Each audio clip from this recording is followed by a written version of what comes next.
There's no question. It's a lot easier to retain a client than to get a client. So, once you are able to establish a relationship with clients, the more value add things you could do, the more value add things that you could provide for them, the more valuable you become to them. And then, it just kind of becomes like an inner circle type of environment. Okay. And what are some red flags that we should know about with real estate investors? I'm pretty sure you've seen them. Well, one, you got to know what it is you're capable of doing. A lot of people jump into real estate and they just think, my first deal is going to be a 50-unit apartment building. Well, that can't be done by everybody. So you got to know what it is that you're capable to do or doing, and you got to know what you're not capable of doing. You got to understand how the financing works, how the money works. You have to understand even the areas that you want to invest in. It's very easy. People live in a city and they think, well, this is the best part of town, so I need to be investing there. No, not necessarily. Sometimes you got to be investing in second, third tier part of town. So, you have to understand how much time, even things like how much time you have for this business.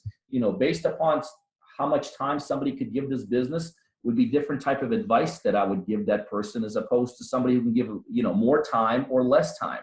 So there's a lot of mitigating factors that go into really the beginning, the people that want to be investors in terms of what they got to be careful with. The financial side, time side, geographical, ability, inability, capability, all of those things become factors.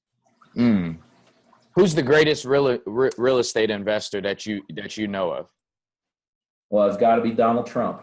No question about it. Yeah, he's about as good as it gets, and he's stood the test. That's a big thing in real estate. Standing the test of time. There's a lot of people that come in, they just happen to come in maybe at the right time, they happen to do the right deal. My respect is the guys that have been around for a long time because they've been through the ups and downs. They've been through the mistakes. They've been through the good deals, but they've been through bad deals. And so anyone that could withstand the test of time like a Trump, then that, you got to give, full credentials to.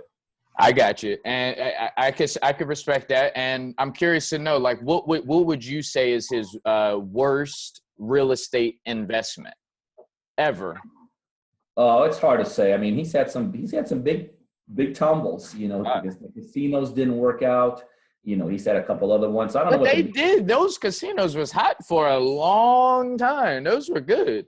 No, they were, but he definitely, I think in the end he did having some problems with them. But I don't know what the biggest, he had to bankrupt a couple projects, but who hadn't had bad projects? I've had bad projects. So again, it's his ability to withstand that I give him all the credentials for him too. That's really cool. And I guess how did you know that you were like this was your thing? Like I know you said you had to just jump in just like every other entrepreneur.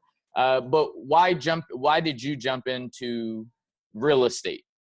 Well, I used to be in the franchising business, a totally unrelated business, merchant services, as we sold credit card equipment to C-stores and had franchised that to 15 different locations. And then I, sold my part of it off, got into the mobile home business and didn't know anything about mobile homes.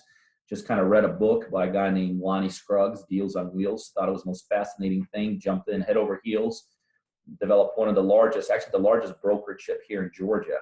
And then one day that whole business got turned around. The financing fell out of it. So we couldn't get back-end financing for our clients anymore. So this was kind of the next natural thing. Mobile homes and real estate is not necessarily the exact same thing, but it's about close. So when the mobile home business kind of came to an end, this was the natural business to move into and move towards. Nice. And I know that your coaching as well as your investing is nationwide, but you did just mention Georgia. How is Georgia's real estate market right now? Oh, it's great. First of all, the market's great all over the place right now. We're in a great market where it's very hot. There's probably going to be a little bit of on the retail side, a little bit of a downturn coming, but from the investor perspective, it's a great market. I mean, we're doing more deals than ever, or as many deals as ever. And a lot of good stuff. Tons of people getting into the business, which is a good thing for the business. Tons of money coming into the business. Because, if you think about it, if people that have capital and money, there's not too many places to invest their money into anymore. Stock market is just a matter of time before it takes somewhat of a tumble.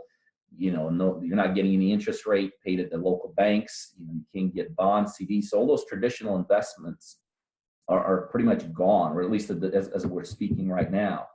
So real estate, people that have money, they're pouring tons of money into real estate right now.